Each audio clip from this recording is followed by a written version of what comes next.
I know you love earning travel rewards and cash back, and that's why you're going to love Rakuten. With Rakuten, you can earn cash back on everything you need to book your dream trip, hotels, flights, rental cars, experiences, and more, while still booking through your favorite travel sites. And don't worry, cash back can be earned on top of earning the credit card points and the hotel and airline loyalty points that matter most to you, depending on how you make your booking. Plus, with Rakuten, you can also earn cash back on groceries and other purchases like electronics, pet supplies, and more. And the best part, you can join today for free and start earning cash back on top of your travel rewards. Go to Rakuten.com or get the app. That's Rakuten, Rakuten. Rakuten, the most rewarding way to shop. This episode is brought to you by TaxAct. Don't do your taxes alone. Join TaxAct's National Admin Night. Admin nights are social gatherings for getting through your to-do list. So get ready for a night of fun, finding deductions, and filing taxes with TaxAct, where you can file your federal and state return for just $49 through April 8. Let's get together and get them over with. Visit taxact.com/admin-night for details. This episode is brought to you by Fandango. People say fans are too distracted these days, but the truth is, when a great movie hits the screen, you show up, you stay glued, invested, part of the story. And without fans like you, there'd be no cinema magic, no shared moments. So head to Fandango.com to get tickets, stream, or rent or buy top movies and series. Fandango loves fans.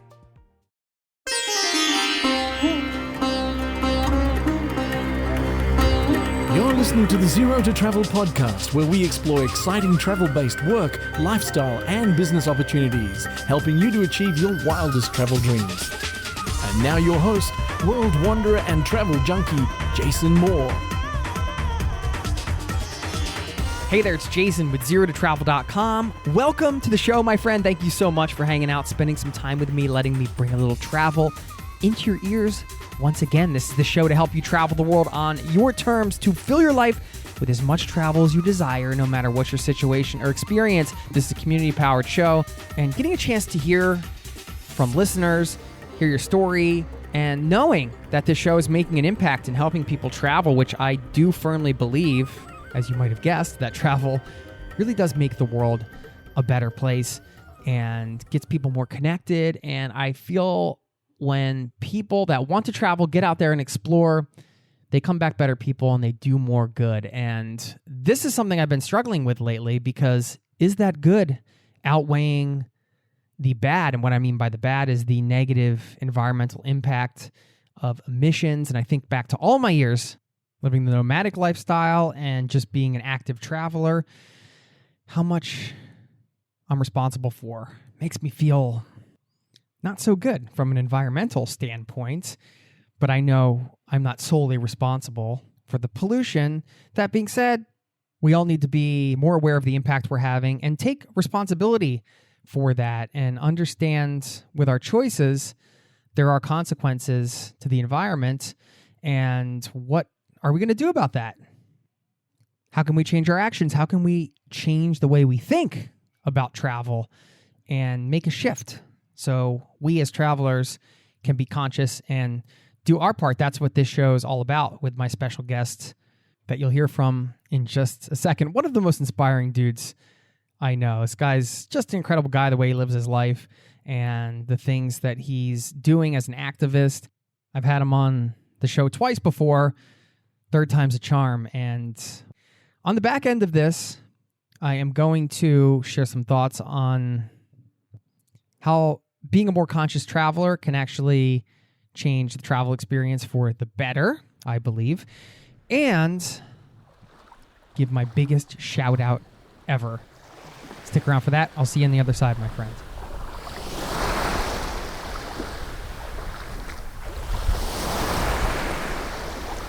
If you've been following the news, you might have read about the last Intergovernmental Panel on Climate Change report, and it was not good, to say the least. It warned that global emissions are far from slowing down, that the world has basically a little over 10 years to bring climate change under control and get their act together, and they don't.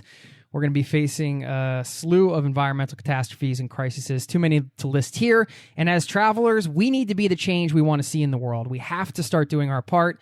And I can think of no better guest to have on to help us out than my friend Rob Greenfield from robgreenfield.tv, who has done a lot of different projects, and you might have heard him on the show before. Maybe you already know about him.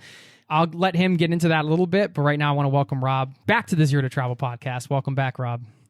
Thank you. Good to be back for the third time in 5 years. Well, man, this is, we were just reminiscing before we started recording here because you were episode 8.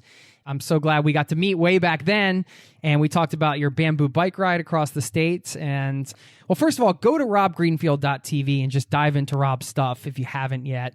And be sure to follow him on social media, because if you want to be inspired continually by somebody and really learn some things that are going to help you live in a better way and also more environmentally friendly way, Rob's the man. And I listed off from your bio page, Rob, just a few of the things you've been doing recently. You had the food waste fiasco.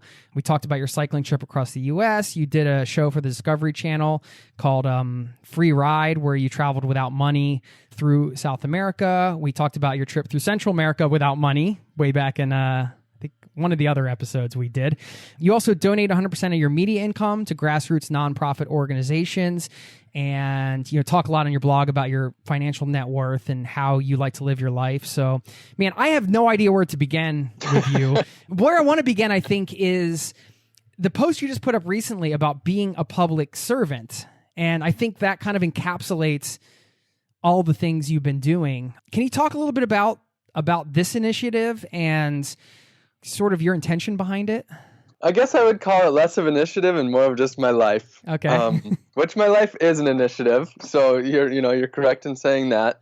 I look at the current political situation, which the current political situation is largely what drives the current environmental situation that you mentioned earlier with climate change. And money and politics are two of the greatest influencers of our lives, both globally and locally.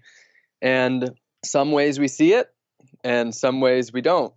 And so for me personally, I like to make sure that I'm working on the roots of the problems that exist in the world. And of course, that's, easier said than done because there are so many problems. But I like to really look at what's going on in the world and say, how can I be a part of the solution locally, but in a way that represents what could be done globally as well. And because money is, the root of so many of our problems, I've taken a very deep look over the last 7 years at how money influences me and how money impacts me and the world. And so basically, I guess it was about 3 years ago, that's when I took the first vow to making very little money. Basically, my personal vow is to make what is considered the federal poverty threshold, which right now for an individual person is around $12,000. So that's my maximum yearly income. And by doing that, it's really hard to sway my opinions, sway my ethics and morals with money or material possessions by vowing to keep my life simple and as minimally involved in money. As I, hope to continue growing as a leader, the more pure that I will force myself to remain, because it's hard to remain pure in this world. And so I basically put limits on myself and make them public so that I ensure that I remain pure in a world where it's challenging to do so. So living without money or like you said, at the federal poverty line, I mean, you had some thoughts around that, I know, in terms of being in a privileged situation where you can do that. And I was wondering if you could just give people a little more background on what you were thinking there. And then I want to talk about like the logistics behind living without money, actually. Simple living is something that I can largely do because I am a privileged person and I do have my needs met, where I don't have to worry about, where my next meal is going to come from and how I'm going to pay the bills. And that's the reality of one of the greatest challenges of our time, is that it seems like a vast majority of people are not really able to look at the bigger pictures in life, environmental issues or being able to get out and see the world and gain perspective and more understanding of different cultures because they're just trying to make the money to get to their next bills. Most people are, month to month. Most people don't have more than 2 months saving. I definitely acknowledge that the fact that I am able to live simply, what some people would call this voluntary simplicity, is because I do have that privilege, but also at the same time because I created it, because I have over the last 7 years dwindled my life down to not having a car, not having any bills, no cell phone, no credit cards, all of those things, which have really allowed me to not be in debt and to be able to focus on what I want to in life, which for me is attempting to use my life to have a positive impact in the world. And the reason that simple living is so important is because our lives are so globalized and so industrialized, it's hard to know how our actions affect the world every time we spend $1. And so the less money that you spend and the less ways that you're involved in the monetary system, generally, the easier it is to understand your impacts and make sure that you have positive impacts rather than negative impacts. But if you have your money going into 200 different places, it's a full-time job to know where that money's actually going, who it's actually supporting, what its actual impact is. But if I'm keeping my money local and I'm spending very minimal, maybe it's only going to 20 or 30 places. That I have the time to understand the actual impacts of.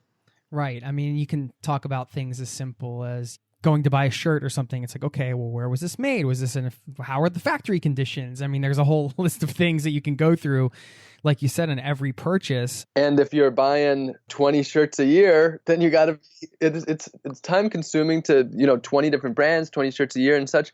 But like all my shirts come from one brand that I can trust, and it's simple. The transformation you mentioned, over the last 7 years, you have done all these different projects. We didn't even mention a few of them, like wearing all the trash on the outside of your body that an average American creates every day, which is 4.5 pounds. And you did that for a month. That was another thing. I mean, you got to see this stuff on Rob's site. This has happened over time where you've done these projects and started somewhere. I'm just wondering for you, did you have some kind of awakening like within a moment, or was this like a slow burn for you in terms of the transformation to more simple living and to being more conscious in this way? It was definitely, as you say, a slow burn. At the same time, a ignited, quick slow burn, I guess you could say. It was no moment of enlightenment or overnight awakening, but once I started to really put the pieces of the puzzle together, then I started to move pretty quick. So 2011 is when I ultimately left Wisconsin. I was, I think, around 23, 24 years old. And that's when I left Wisconsin and definitely, set off with my car and all my possessions in my trunk with the intentions of going and living somewhere else and starting a new life, and didn't know where I was going. A couple of months later, I ended up in San Diego, and that's where I ended up living. And it was that year in 2011 that what happened was mainly I started to watch a lot of documentaries and read a lot of books and just started to realize, so many problems in the world. But the real thing was I realized I was a part of all those problems. The food I was eating, the car I was driving, the gas that I was putting into the car, even the water that I was drinking in San Diego was coming from 300 miles across the desert where the Colorado River was now run dry because we sucked all the water out of it. The trash that I was creating, the cheap crap I was buying. And just through these books and documentaries and looking at things online, that's when I just started to realize, okay, my life is not what I thought it was. Companies have really sold me on these ideas. They're not true. I've been lied to. And, I really wanted to change my life. Another thing that I want to say, though, is San Diego did play a role, because being in a place like San Diego, it's not ultra, liberal. It's actually a somewhat conservative town. So it's not like San Francisco. But the thing about it is that people kind of just let you be yourself there. You compared to Wisconsin, where, for example, if you wanted to be a vegetarian or a vegan in Wisconsin, you risk every single meal someone saying, "Where's the beef?" It's a big risk. Out in San Diego, you could be who you wanted, and people really just didn't give you beef for that. They just kind of let you be yourself. And so that was the environment that really helped, made it easier. It could be done in Wisconsin, no question about that, but made it easier for me to, get out of the social stigmas because they weren't pressing me every day, and just really bloom into myself, which who myself wanted to be was someone who lived in a way that didn't destroy the very earth that I loved. Well, this is interesting. This is tying big time into one of the main topics I want to cover, which is sustainable travel. And I came across this article on the Washington Post recently. It was called "For the Love of Earth, Stop Traveling." It was written by a Pulitzer Prize winner. And he was talking about essentially the emissions that are created from airplane travel and how that's a big component of the problems that we're having, and that people should stop traveling. Now, I had a bit of an existential crisis with this because, I've always tried to be a conscious traveler and, bring a water bottle and not use plastic and things like that. But you can always do more, right? Everybody that's listening to this, the goal of this show and this episode in particular is just to help you become a better traveler in this way and to do more. Like I said, we want to be the change. I started struggling with this question, Rob, of like, okay, is the goodness that comes out of travel outweighing the environmental concerns? You know what I mean? Like what you said about San Diego playing a role. So you might have been living somewhere where they were pumping water in from 300 miles away. And because you were living there, maybe you had a certain impact on the environment that you wouldn't have living elsewhere. But because you were there, you also, like you said, kind of grew into this person that you are today and started discovering these things. And now you've made this huge positive impact on the world. And I know through all of your travels, the experiences you've have shaped you as well. So how do you reconcile this? Like, help me out here, man. Okay. So, that's a typical media story. And the thing that's typical about it is that it takes a very direct black and white stance. Travel causes environmental harm, so do not travel. That's one of the main problems with our current society, is that we look at everything as black and white issues. But of course, when you take a greater perspective on our existence, you know that nothing is black and white and everything is gray. Because just to pull that apart for a second, flying is bad, so you shouldn't travel. Well, ever heard of a bicycle? Hiking so just to name some things that you can do. You can sail around the entire world. You can hike some of the great trails like the Pacific Crest Trail or the Appalachian Trail. You can bike across your country. You can bike across your state, across your country. You can, go Forrest Gump and run across the country. You can hitchhike on vehicles that are already going in that direction. Trains, you can travel all across Europe by train. You can hitch a ride on a boat across the Atlantic, something that I have not done yet, but would like to if you're going from North America to Europe or Europe to North America. So you can take a boat and then take the train everywhere there. So it is a whole different ballgame, but it is possible to travel the world and not fly at all. We'll get back to the interview in just a moment.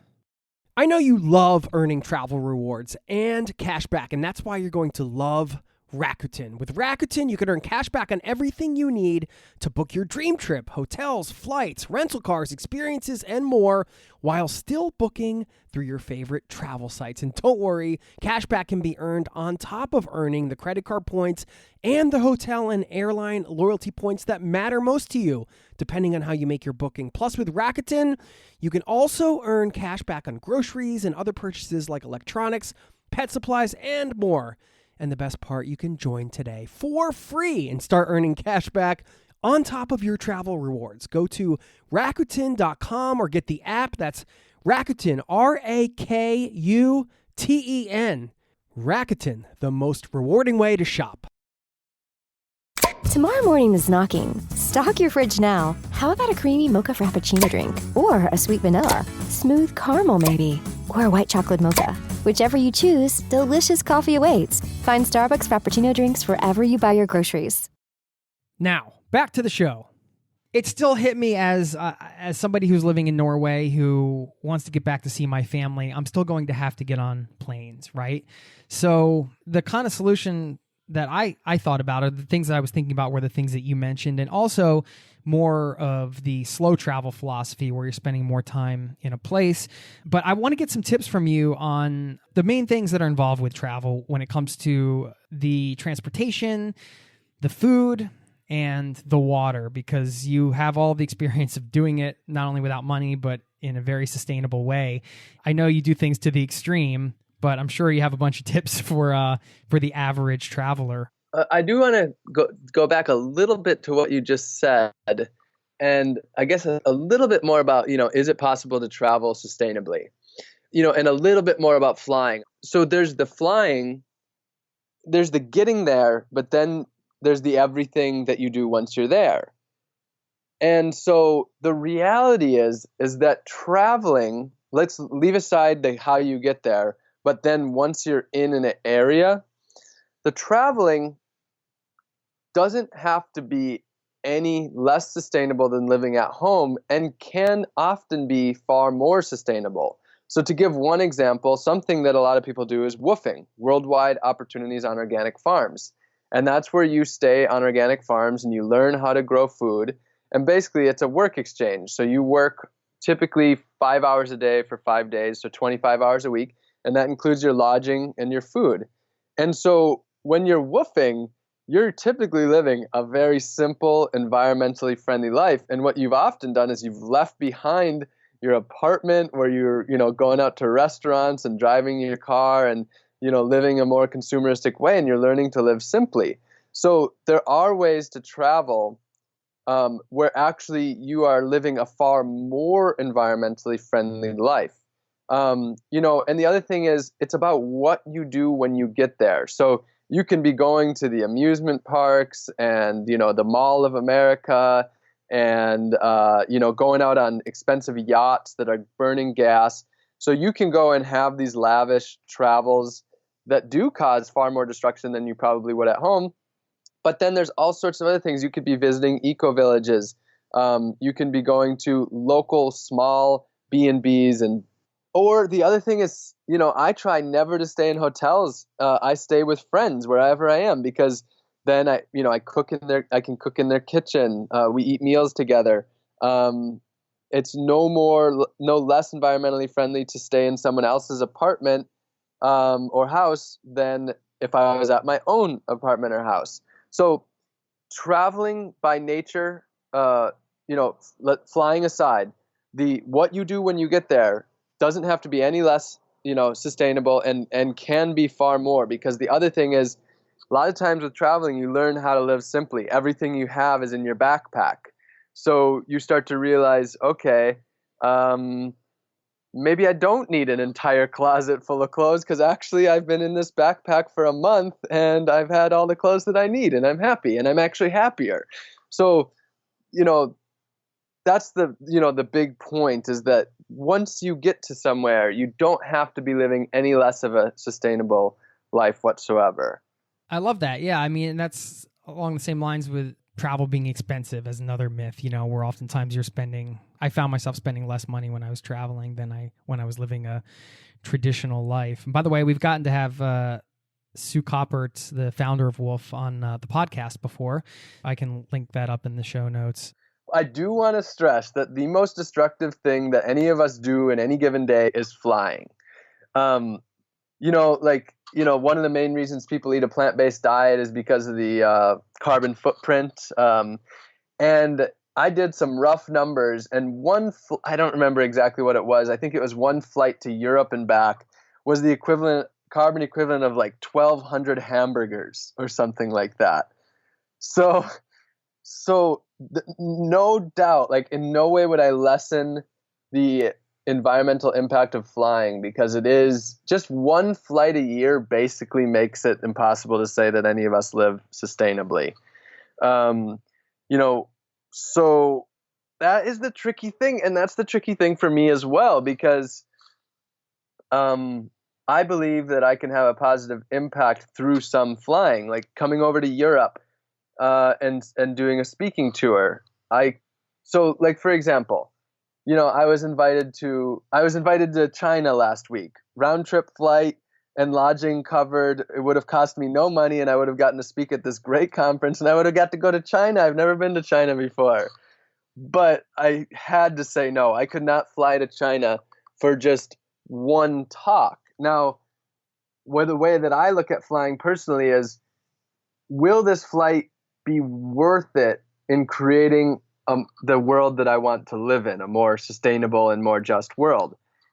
The answer was no for that flight to China, unless I decided that I was going to spend 2 months in China speaking, maybe doing reporting on environmental issues that would come back home, and so on. So, for example, both of my my last TEDx talk that I did in Europe, in Paris, I wasn't going to fly over there just for a TEDx talk. I wouldn't have been able to rationalize that. But instead, I did a whole speaking tour, and I spent, I don't remember how long, like 7 weeks over there, and I did like 35 talks or so.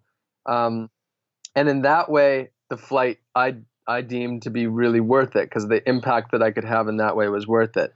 So, I would definitely say like flying for a weekend is something that I can't do that anymore and rationalize it. And even like, you're in a pickle with the flying to Norway to see family. Because if we're talking about the environment, it's just like, it's just not even really possible to rationalize. Right. Is that tough for you? Like in that China example, when you have maybe an emotional thing behind it where you're thinking, oh, it would be great to go to China. I've never been to China. I want to experience that. I mean, we can talk ourselves into anything, right? It's totally subjective. So you could say, well, I'm only giving this one talk, but I can learn more about climate change there and bring that back and write about it and maybe get more attention through my blog. You could kind of create an argument to go, probably. Like, how do you, as a conscious traveler, how do you pull yourself out enough? How do you take the emotion out of it? Well, and that's the difficult part about being a human, is that we can rationalize anything in our brain and make it seem fine. So what it really comes down to for me, I've mentioned nothing is black and white, everything is a gray area. So it's always remembering that, and just always trying to be honest with myself and with others. So I personally, one of my greatest goals in life is to not be delusional, which is very hard because pretty much the whole human race is delusional. Because of the way that we've designed society, we have outsourced everything so that we don't actually understand our existence, thus making it very hard not to be delusional. So one of my main, goals in life is to not be delusional. So when I look at a situation like that, I don't rationalize incorrectly, because that is defeating one of the main goals of my life, which is to not be delusional. When we're talking about the big picture of the state of the world, numbers are important, but it can't come down to just numbers. It can't come down to just government and corporations. It really has to come down to common sense, rational thinking, critical thinking and problem solving, and, ultimately just telling ourselves the truth, being honest with ourselves and being honest with others. And so that's like a big part of life, is just trying to live in a way where you're in alignment with your beliefs. And so for some people, that might mean giving up traveling. I know people who have done that, like Mark Boyle, the moneyless man over in Ireland. He won't get on a plane ever again. And that's, he's an example. And he doesn't even use electronics anymore. So he wouldn't even do this podcast with you, even though he'd be great. But for other people, they can figure out a way to travel where they're actually having an extremely positive impact on the world. Maybe it's public speaking, or maybe it's, undercover journalism of some sort. Maybe it is by producing documentaries on environmental issues that are really important. So, for people that really want to get down into the nitty gritty of it and travel for a deep purpose, there is a way to do it in our time. and have a worthwhile impact. The other option is you just travel and you don't care that you're having an impact, a negative impact. And that's, you can do that too, but just be honest about it. That's one of the other big things is just be truthful. If you know that you're destroying the world, just say, I'm destroying the world.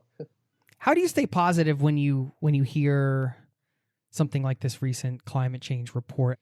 Well, to be honest, the recent climate change report didn't give me many feelings at all because it was nothing new in reality to me. I mean, humans have been saying for quite a long time that we have this many years, and if we don't turn it around, then there's no going back. And I think we've already basically hit that. I've already come to the belief that humans aren't going to turn things around. Now, that's not saying that I don't think we can. I think we could. If the human race decided to turn things around and come together, it's possible. We totally could do it. Now, but do I think we will? I don't, and I haven't thought for quite a while. Now, yeah, money and influence and greed and people not doing things for the right reason, but for power, and also there's just the logistics, pulling this or turning this around. 7 billion people, 200 nations, what we call nations. Of course, those are just lines that we've created and such. To pull that all together would just be the most insanely incredible, amazing thing. And again, I think it's possible, but to pull it actually off, I don't think we will. Now, the thing is, a lot of people would say, okay, then what's the point? You think that we're not going to pull it together, so what's the point? Why don't I just travel everywhere I want and pollute all I want and just live this, decadent extravagant life? Right? Yeah, why not? If we're all going down the tube anyway. And the reason why is because I believe that life matters now and in the future. I believe that life matters. Okay, let's say hypothetically 300 years from now the human race goes extinct and we're all gone. But the life that exists now still matters, and the life that exists between now and then still matters. Their feelings, whether they're happy or sad, whether they living in suffering or living an enjoyable life, whether people's basic needs are met, all of these things do matter now. And so I don't think that I'm going to change the whole world, but I do think that I can increase the quality of life of people and animals around me and set an example that will help others to do that as well. Now, and that's really the way that I look at it. So I can't clean up the entire ocean of plastic, and I don't think that humans ever will, but maybe there's a lake or a river, and I can make sure that that's clean, come together with my community to make that a beautiful place for us to enjoy and for the other species that live there to enjoy. I can't solve world hunger, but I can make sure that my neighbors have healthy, clean food. And that's the way that I look at it, and that is a life worth living, a dignified life worth living that benefits the people around me, no matter of the future outcome. It's interesting with the money question too, because oftentimes it will take large amounts of money to solve certain problems. So you look at somebody like Bill Gates and Warren Buffett, and they're giving all their money into this organization to try to solve malaria. So you have that one side of, well, maybe you could say more money and that can make more impact in that way. And then you have another side where you can be like, well, if I'm not spending money, then I'm also making an impact too, and you're donating all the money. I'm sure you get a lot of opportunities that come across your plate. Do you ever struggle with that? Yeah, and I want to say, I think that billionaires can be impactful, or people living with voluntary simplicity. So there's many different ways of going about affecting positive change. And I think a lot of billionaires could have extremely massive, positive impacts in the world, and some have. So for me, I've chosen the path of trying to live in a way that is as deeply aligned with my morals and beliefs as possible. And I don't remember who said it, but I heard a saying, there is no victimless millionaire, or there is no victimless billionaire. Because the reality is that in this world today, to become that, there's victims typically, whether it's Especially humans or that other amount of species. money. Yeah. Yeah, to get that amount of money. Yeah, it's one thing that, if you're making $30,000, $40,000 a year to support your family or whatever. But if you become a billionaire, it typically means that there's been victims. And usually, in our globalized world, that would mean destroying natural environments, which could mean destroying the homes of other humans, their well-being, whether it's their water or their food source, their forests, or the other species that used to live there. And usually to be a billionaire, it means that a lot of destruction has happened. So for me, I've just decided I'm not causing destruction to do good. And that's why, ultimately I dissolved my business. Maybe that was since last time we talked. It was about 3 years ago. And, in the past, it was like, I was putting at least 10% of total revenue at least into environmental work. But I thought about it, and I was like, well, but that's 90% not. And, the business I was doing, for the most part was not, it was I was trying to do environmentally friendly marketing. But ultimately what I found was that most of it wasn't that environmentally friendly, and that I would be better off spending my time not monetizing my time and trying to make money to do good, but instead basing my life around doing good, which so much good can be done without money. They say vote with your dollar, and that's one way to do it, but not spending is also voting with your dollar, and existing is also voting with your dollar in a comparison manner. And, the reality is that they say money makes the world go around, but that's not true. The world will keep going around without the existence of money. It went around for billions of years without the existence of money. And human beings have the ability to affect change via their actions, via the way they treat people every single day. And that makes the world go around more than money. What is your day-to-day now? Like, what have you been up to the last weeks, let's say? Well, I just finished building this tiny house out of Congrats. 90. Yeah, it's nice. I'm sitting in it right now. It's built out of about 99% repurposed materials, which was really my goal, was to try to build a house out of, almost nothing new, and also really inexpensive. The total cost is around $1,500. And I wanted to show an example for people like, maybe people who want to travel the world and don't want to be spending all their money on rent and bills. This tiny house is a perfect scenario for that, because by living here, I do a work exchange with the people whose land this is. So I don't have rent, and I don't have any bills because I live, really simply. And that, for me, when I first started traveling the world, this was my way of being able to travel, was by decreasing the number of ways that I had to spend money, the more money I had to be able to go out and see the world, which you mentioned it earlier. I mean, seeing the world is definitely a big part of shaping who I am and shaping so many people, because when you see that there's hundreds of other cultures out there and hundreds of other ways of doing things, what you realize is the Western way, whether it's the American way or the Western European way of doing things, isn't the normal way. It's just what we're surrounded by. And once you realize that, oh, this is all a delusion, what we call normal is just the way we do things, and in no way is it normal. And in reality, if you live in a Western society, it's not normal. We are the extreme ones. The United States has 5% of the world's population and uses 25% of the world's resources. That, by definition, is extreme. The Americans are the extremists, you could say, in the way that we carry out our lives. And so once you get out of your country and you experience this, you just wake up. And that's one of the most important things, is that mind shift.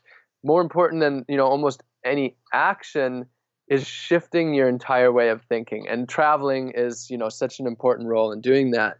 And you mentioned, like, well, what is the benefit of traveling? Can you offset it? And that's that area that's totally gray.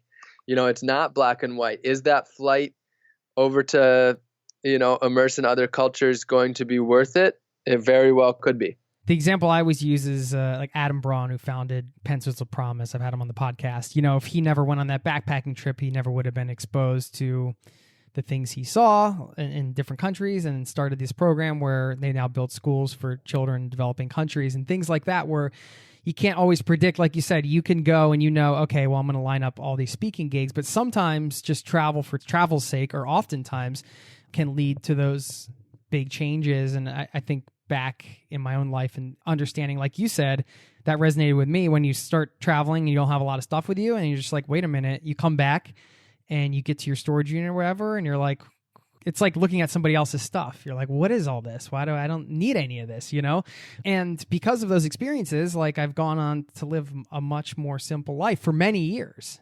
But I couldn't have predicted that in the beginning until I had the experience. It's tricky, but the big thing to come out of this is, like you said, just a hyper awareness around the flights that you're taking. That's the biggest impact. So just being more aware, and then combining that with, I guess, maybe more purposeful travel, or what can you do actively on your travels to make a difference? Yeah, I totally agree. Being really aware of the flights, and then, if this is something that you care about and this conversation is resonating with you, then basing your travel around being really well thought out, and being in a way that is having a positive impact and shaping you into being the change maker or the conscious person that you want to be. We'll get back to the interview in just a moment. Now, back to the show. Seeing how you live this day to day, whether you're traveling and you're on a bamboo bike and creating very minimal waste, or, building a tiny house out of recycled materials, or the things that you do, is it hard to continue the simple living every day? Is it a struggle, or is it like, what are the rewards for you personally at this type of lifestyle that you live?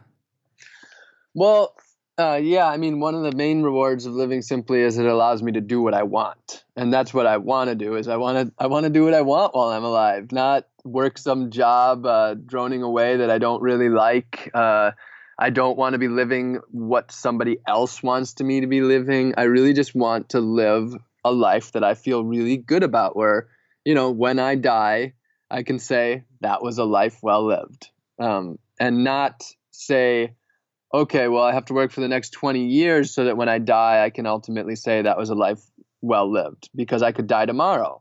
So living in the present. And so that's really what, a big part of this for me, what's worked with simple living, is it has afforded me the ability to really live the life that I want, which is, traveling is a big part of that.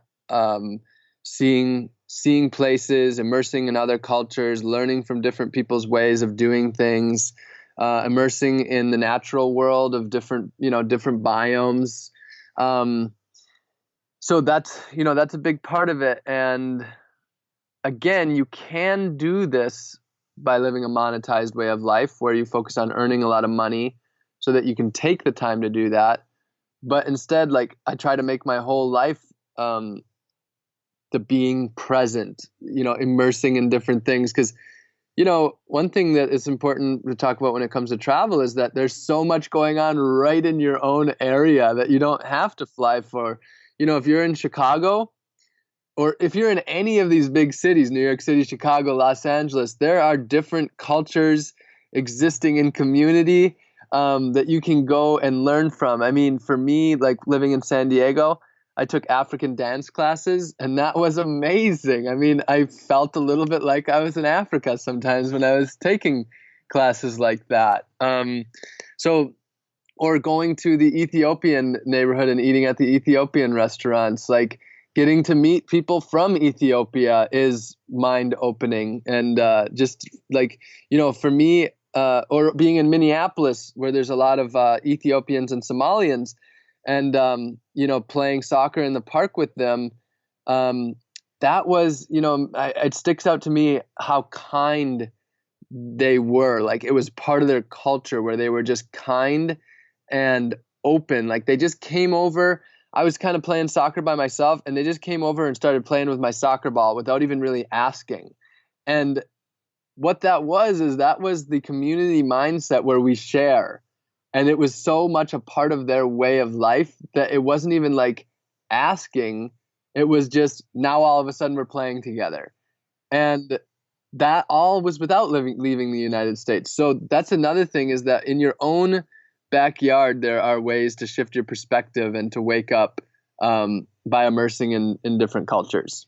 You mentioned how dramatically different the U.S. is in terms of consumption, and especially related to how you live. Do you feel at home in the U.S., or do you feel like a stranger in a strange land in some way, or how does that feel for you?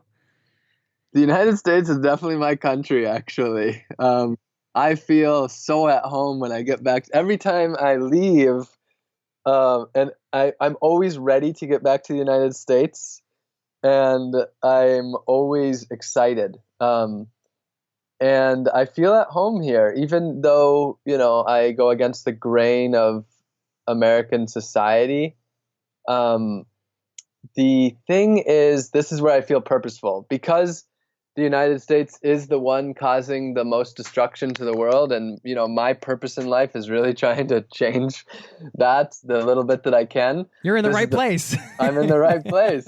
The most of the roots of the world's problems, I believe, come from the tentacles of American life and American consumerism. So this is the place for me to be. And the reality is that the problems that exist in the world actually do give me a great purpose. Now, I would gladly see that purpose fizzle away for a world that's actually sustainable and just. But in the current world that we live in, that does indeed give me great purpose. Why did you pick Florida? Because you're living in Florida right now, right? Did you choose Florida for a specific reason, or? Well, so some of that is a matter of just, living the life I want, which is I want to live somewhere warm. So before Florida, I lived in Southern California for 5 years, and I really don't want to live in a place with winters. So that, Florida is a good place for that. So that was, one of the main reasons. But I also, at this point in my life, do want to live in a place where I feel like I can really affect positive change, where I'm actually needed. So, like, for example, San Francisco, there's a lot of change makers there. There's a lot of progress already. I'm less needed there. Florida, on the other hand, is a place where I can have a very positive impact. And Orlando is a place that is on a sort of a transitional state where in a decade's time, this could end up being one of the more sustainable cities in the country, because there are a lot of people working to change things. It's a young city that is still moldable, and it's like kind of somewhere in that middle ground of it. It can go either way. So I feel like I can be impactful here as well. So that's, a couple of the reasons.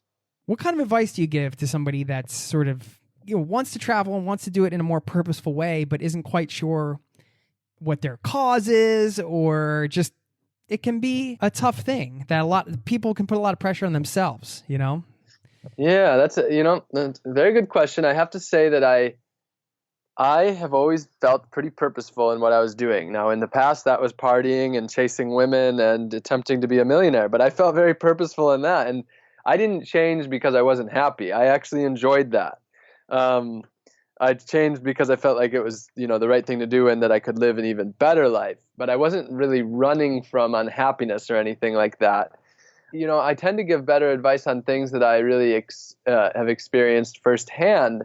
And I don't recall ever feeling that, like, what should I do? I don't feel a purpose, a passion. But one thing that I can say is, I would say, don't try to force a purpose or a passion, and instead just ask, what do you love doing? Do you love working with children? Do you love hiking? Do you love spending time outside? Do you love organizing people? And so what I would say is, what is it that is there something that drives you, whether that's like a bigger something that you recognize as a bigger thing, like, maybe you recognize a bigger thing as like running for office. But don't think about the bigger thing, and just think about what drives you in life, and what do you feel excited about? When do you feel your best? and try to like look at it from that perspective, and then ask, okay, now is there a way that I tie that into having a positive impact and making the change that I want to. So for me, I was always an adventurer. I always loved extreme adventures. And so when I first got started, it was more focused on the adventure aspect, and the selfishness of, loving adventures. I was like very inspired by Bear Grylls back in the day, as an example. Survivalist, adventure type stuff. And so I started out kind of that way because basically I've always been an entertainer. Like, that's the reality. I was the class clown in high school. So you could say that was my passion, entertaining, getting people's attention has always been a thing that I've enjoyed doing. I've always enjoyed, getting people's attention. That's a reality of my personality. And so it came down to, okay, I like to, get people's attention and get them thinking about things. I like to go on adventures. So, I'm an entertainer, I'm an adventurer. And then ultimately, I was at the same time wanting to live more sustainably and inspire more people to live more sustainably. And I kind of combined all three into environmental adventures that were attention grabbing. A lot of them were kind of stunt-like, or are stunt-like. And so I don't get burned out generally because I'm doing what I want to be doing, and I am meeting my personal desires as a human being. But then the thing that happened is that over time, that's when I've been able to morph it more into the altruistic way of doing things, more into the mission-driven aspect, because I've just continued to do this. But it didn't start out it started out more about me, and then shifted away from that as I found my purpose and my passion more deeply. And I also do want to say, like I mentioned the word altruism, but I definitely want to say I'm not altruistic, because altruism is doing something for others that benefits you in no way. But the thing I found is that by helping others, I help myself, because the more I give to others, the happier that I am. And the more that I, build a life around giving to others, the more people want to support me. And so the more that I do this, the more that I gain. I'm more purposeful, more passionate, more healthy, more happy. People like me. All of these things come from living this lifestyle. And so, you don't have to be altruistic, because, doing good is one of the greatest goods you can do to yourself. Yeah, I mean, that's important too. You should be having a good time with your own life, right? Like, yeah, I want to have a good life. There's no question about that. So how can you have a good life and make a good life around you too? Who are some of your heroes? Jack Johnson, the musician, he's always been a hero of mine. I originally liked him for his music, but, he's one of the most, environmentally focused musicians out there when it comes to using his money to affect positive change. And then also his humbleness. He was called like the world's most humble rock star, I think, by Rolling Stone or something like that. And he is. Like, I've never met him, but I have multiple friends who have spent time with him, and he's just like any other person. Yet he's one of the, he's just, super famous. And I really admire people who can remain humble in times where you could be totally egotistical and unhumble. So he's one person. I'm deeply inspired by some people that aren't alive, like, Gandhi and Martin Luther King are people that, even though they don't exist today, have definitely shaped my life and inspired me a lot. Winona LaDuke is a Native American activist who I'm reading one of her books right now, and I've been following her for a couple of years, and she really has educated and inspired me a lot. I have a blog, robgreenfield.tv/people, and that's a list of around 50 or so people that have inspired me and that I, recommend other people pay attention to and learn from. Okay, great. Yeah, I was going to hit you up for some resources. It sounds like that post will have some of that as well. And if there's anything missing that you want to mention outside, of course, your own website, stuff that you think is important for people to follow, we should all be interested in this topic. I was going to say that are interested in this topic. This is something everybody needs to be interested in. If you're not, get interested right now. Well, we did talk about the documentaries and the books. So just some resources, the things that helped me. If you go to robgreenfield.tv/films, that's a lot of the films that really inspired me and woke me up and changed me. robgreenfield.tv/books is a lot of the books that I read that really woke me up. And then if you go to /Facebook/YouTube/nonprofits, those are different resources of Facebook pages, YouTube channels, nonprofits that I admire and respect. Another page is my timeline of transformation. So when I did wake up, changing one bit at a time, and that's just that /timeline. And through that, there's just a huge supply of resources. You can click the different links about like why I got rid of my cell phone, why I got rid of my car, my experience of traveling with no money. That's a great resource with lots of information on there. Just go to Rob's website, robgreenfield.tv, and you'll find it all. And be sure to follow him.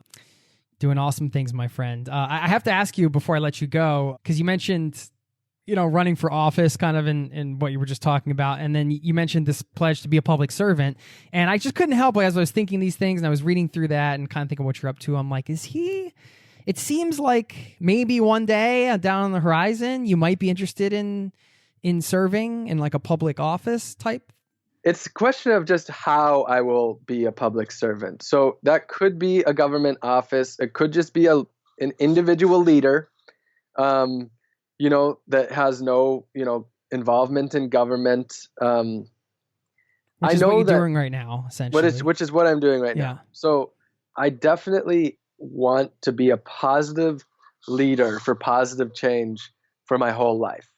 And so whether that ends up being that I decide that government is the way to do that, or that I decide that just being an individual human being with no political ties is the way to do that, or whether that's running a nonprofit, I don't know which way life will take me. But what I do know is that what I'm doing now through that pledge and the other pledges that I've made is setting the foundation to being a person with deep ethics and morals and transparency that I want to have no matter in which way that I am serving the public. And that's really what I'm doing. So it could end up being, some sort of political office, or again, it could be just, totally individual, radical human being just out there, change. I don't know how that will be, but I am creating the foundation to live whichever way it goes within a deep set of morals and ethics that serves the people, which I want to be serving, which is just basically the human race and the other species that we share the earth with. Any like specific actionable thing you can leave us with? We've already talked about how to think about flights and travel and things to consider as you plan your next trips in the upcoming years, which I think is huge and a huge takeaway from this podcast. I just want to make sure if you have anything else, now's the time, my man.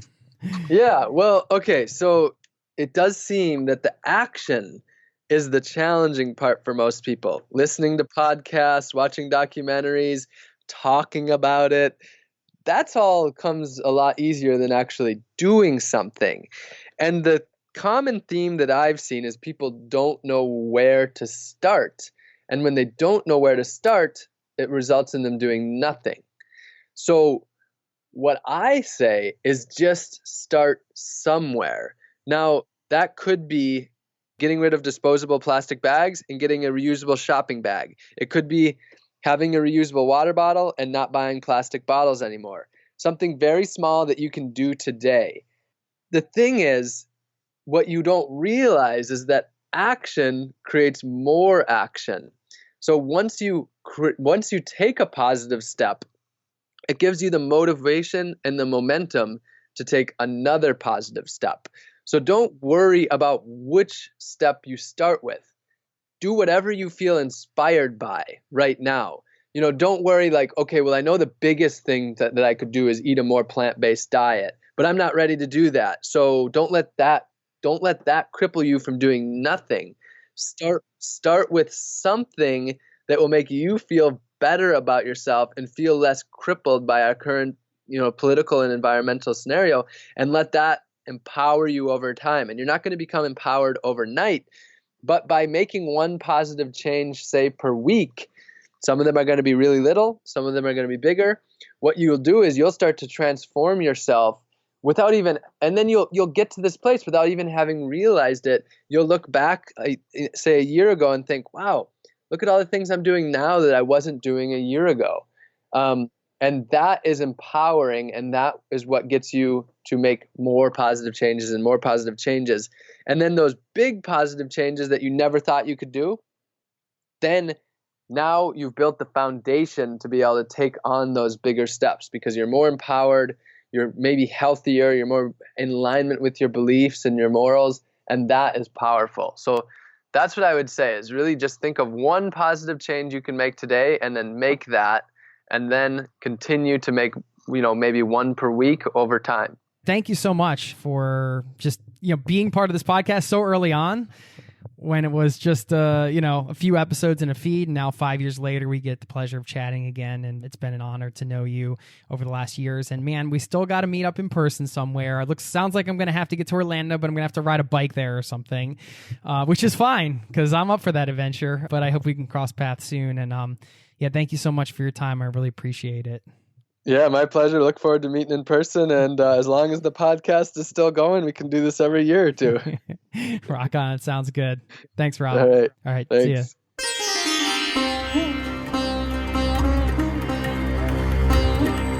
There you have it. Hope you enjoyed listening to my conversation with Rob Greenfield.